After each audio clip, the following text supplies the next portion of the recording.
गणेशाय नमः। ॐ ऐं सरस्वते नमः। ॐ श्री गुरुवे नमः। My humble Sashtang pranams at the holy lotus feet of Pujya Gurudev, Pujya Sri Swami Jyotirmayananda Ji Maharaj of Yoga Research Foundation, Miami, Florida.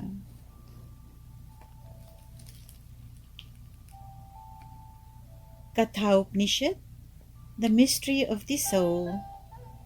Pujya Gurudev translated Katha Upanishad into English, the mystery of the soul.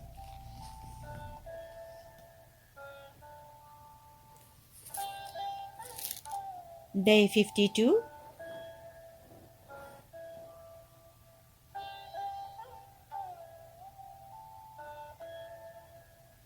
Little recap on day 51. And day 52 is chapter 2, section 3, mantra number 1. So on day 51 we completed chapter 2, section 2, mantras 14 to 15. And today is chapter 2, section 3, mantra number 1. So a little bit of recap on mantra number 15. We concluded day 51 with the last towards the end about self-realization.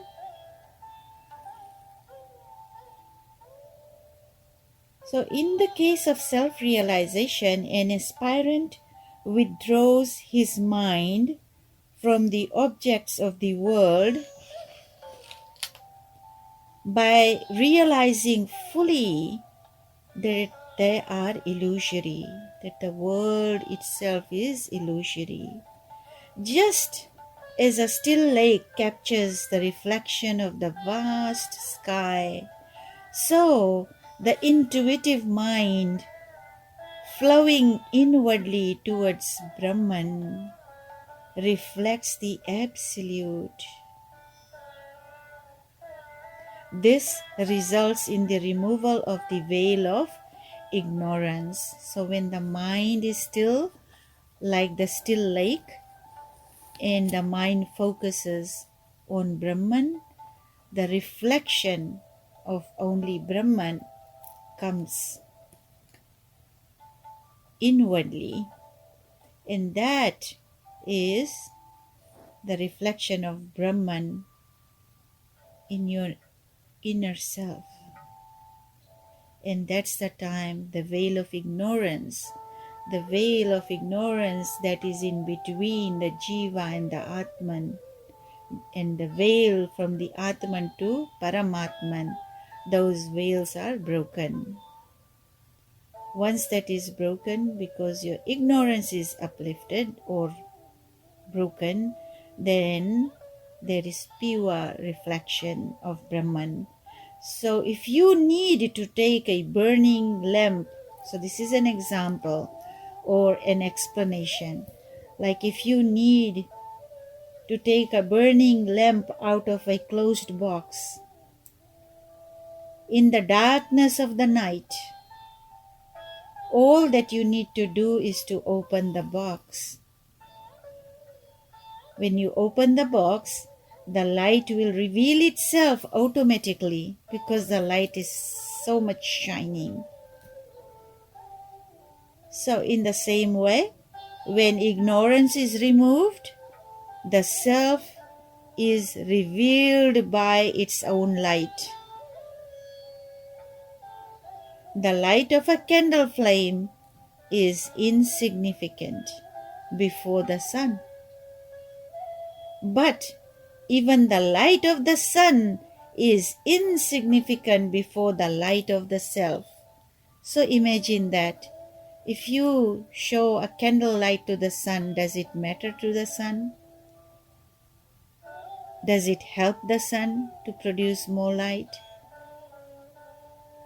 Not really, because the sun is so much brighter and brighter and brighter than the candle flame.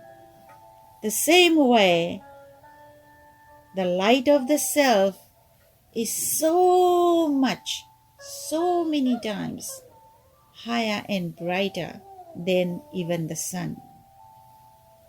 It's a matter of tapping into it. It's a matter of opening the doors of that heart and self.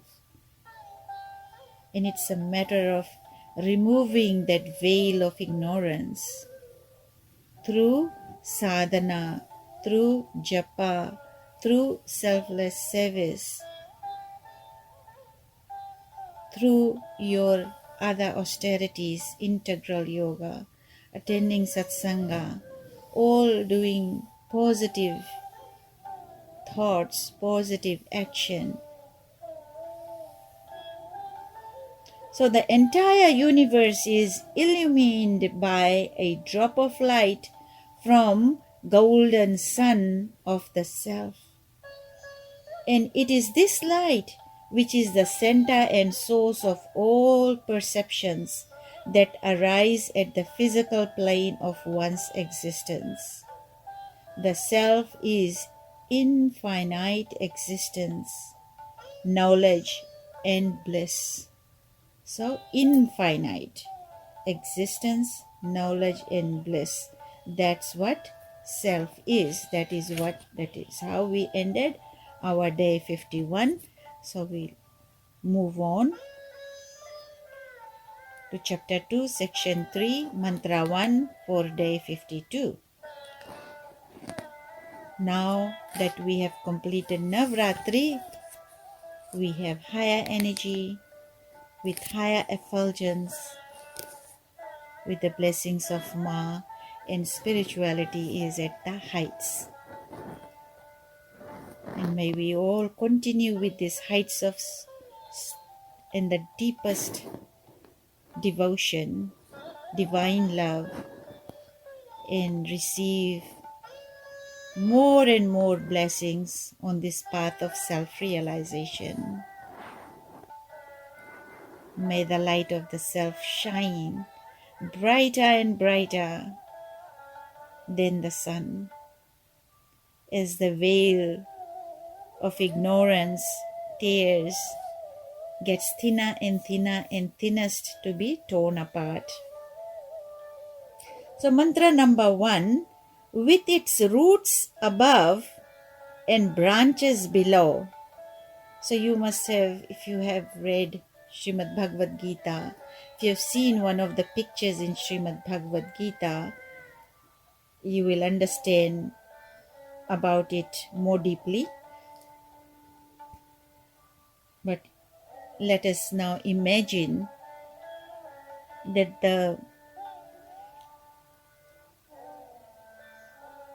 think of a tree, any tree that has roots spread out. So think that you have now uprooted that tree and you have put it upside down.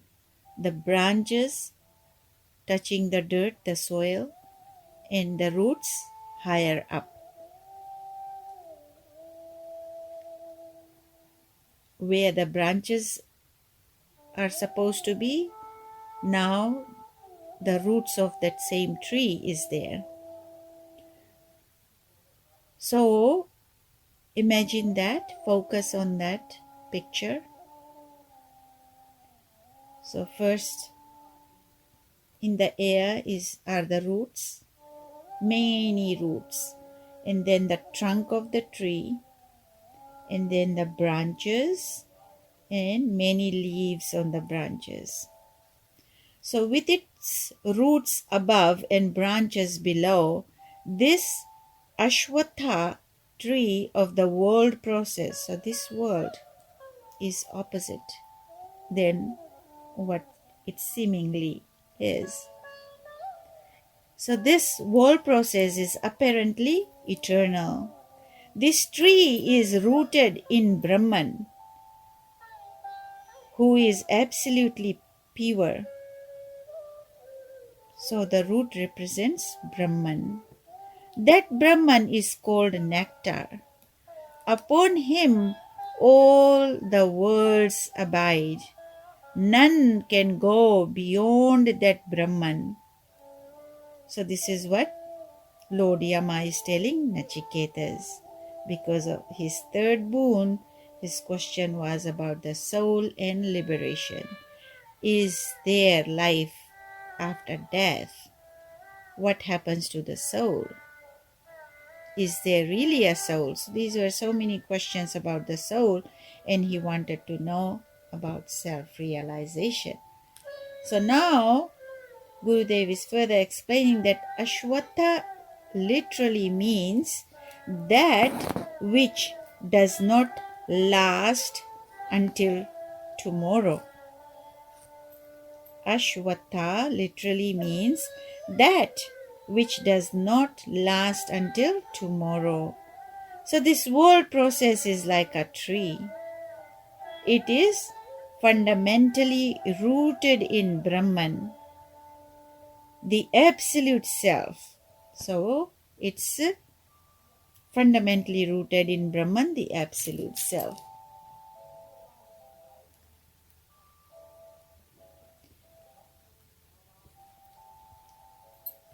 Its branches spread through the causal and astral bodies in the form of ignorance, desire, and karma.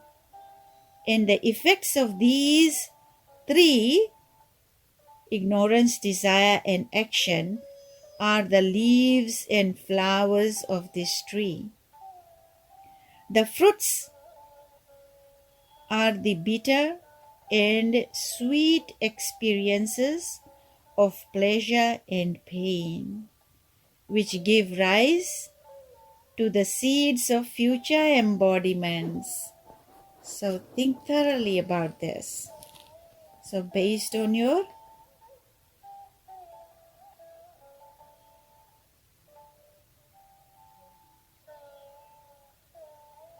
ignorance, desire, and karma, which represents the branches, and the branches are your causal and astral body. And then these ignorance, desire, and actions are the leaves and flowers of this tree. So what comes out as a result of these are the fruits that are bitter and sweet.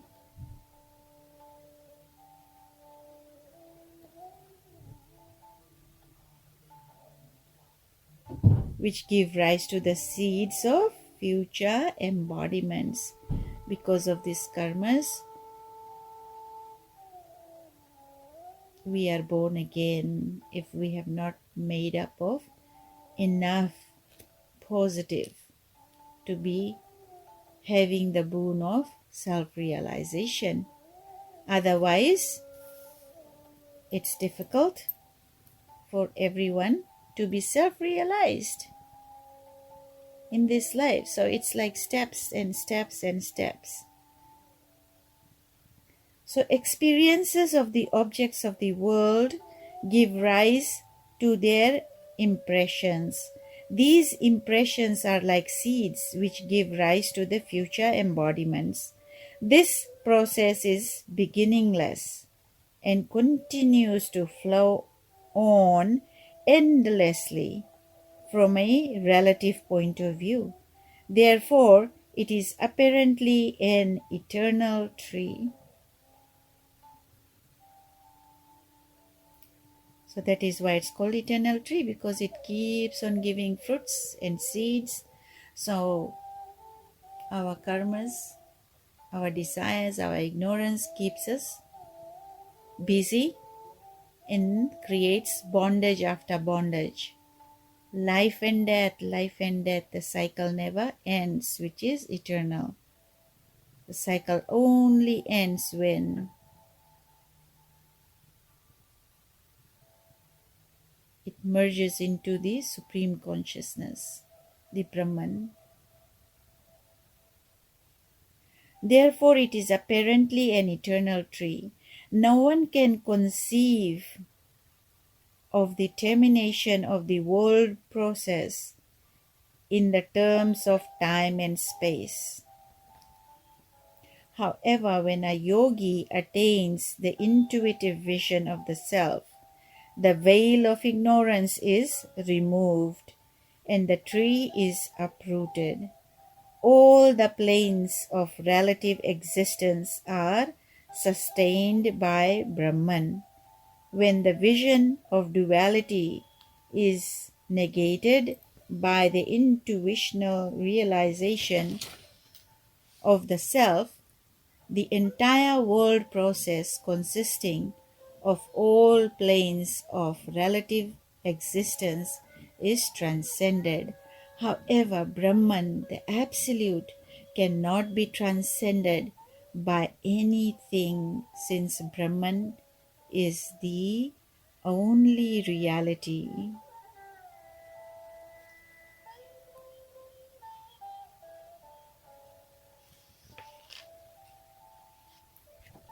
Mantra number 2. All this world that has proceeded from Brahman functions in Brahman.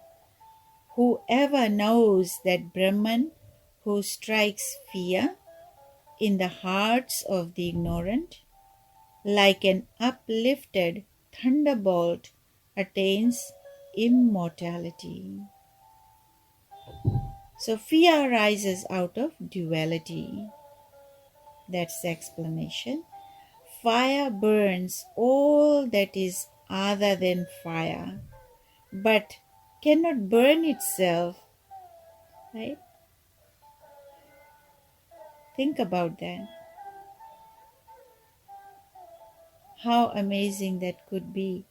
Fire can burn everything,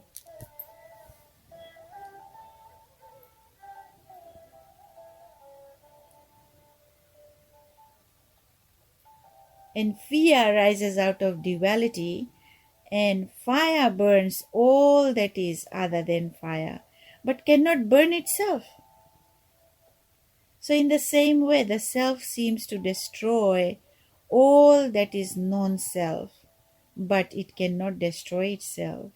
As long as there is the diseased notion that I am different from the absolute self, so long the soul is whirled through the repeated births and deaths in this world process wherein Almighty God controls every development as it were with an upliftment, with an uplifted thunderbolt in his hands. But when Brahman is realized by removing the veil of ignorance, the illusion of the world process is negated. So once one realizes that this world process is all illusion, it seems so real, like the dream. When you are in a dream, it seems so real, but when you open your eyes, you find yourself lying on the bed, find yourself alive, and you find nothing around you that you had dreamt about. But at that time, it seems so real. So the illusion of the world process is negated, even as a dream is negated by waking up, or as an imagined snake is negated when the underlying reality, a rope, is discovered. So in darkness, a rope that is lying in dark, when you see, you might think it's a snake. You have heard of this many times by now. But as soon as you turn on the light, you realize that, oh, that was not a snake, it's a rope. So in that case, what happens? It's the light. So same way, the self-realization is what makes us realize that the world process is all illusion. And the dream too, when you open your eyes, that's the time when you wake up, you find that, oh, it was just a dream. So, with the negation of the illusion, all this is realized as the self. Therefore, there is no cause for fear. The cessation of fear refers to the termination of all miseries as a result of self realization. A person who is born must die. But when the unborn self is realized, death becomes a myth. Thus, an aspirant, having discovered his essential nature, brings about the termination of all miseries in the form of fear, death, and rebirth.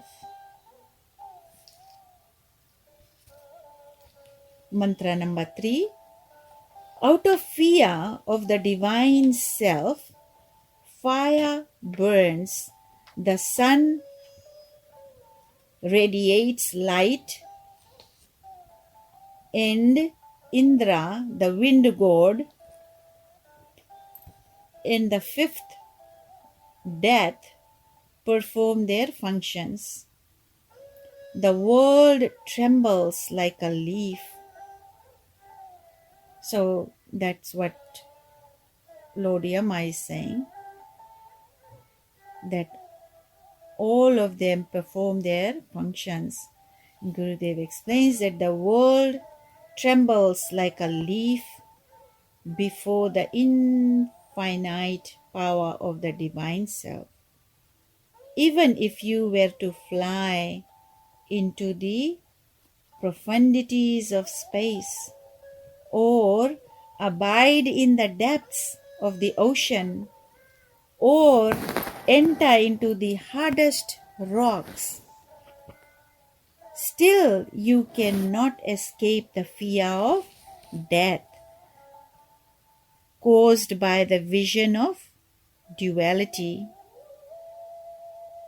Brahman, who is the destroyer of all fear, becomes the source of fear for the soul that is overcome by ignorance.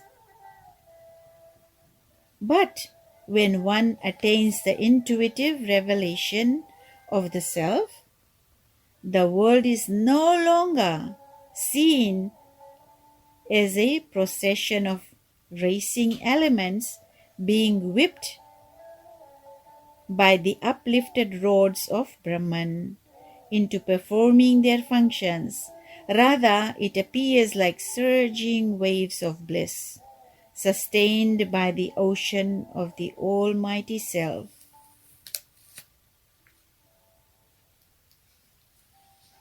So this is getting deeper. Om Hari Om Tat Sat. Om Shanti Shanti Shanti.